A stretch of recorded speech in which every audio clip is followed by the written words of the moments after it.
അസ്സലാമു അലൈക്കും വറഹ്മത്തുള്ളാഹി വബറകാതുഹു. കേൾക്കേണ്ടതാണോരോ വിഷയമിന്നെല്ലാരും, കേട്ടിട്ട് നേരെ ചാടി വീയരുതാരും. മറ്റൊന്നുമല്ലാതെ പുകവലിക്കുക തന്നെ, അത് മോശമാ മാറ്റേണ്ടതാണ് എന്നേ.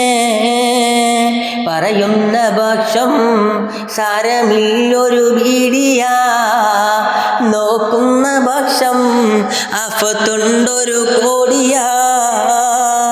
ദുർഗന്ധമേറ്റി മലക്കുകൾ വെറുക്കുന്നതാ, അത് മാത്രമല്ലവരെപ്പോഴും ശപിക്കുന്നതാ. അസ്സലാമു അലൈക്കും വറഹ്മത്തുള്ളാഹി വബറകാതുഹു.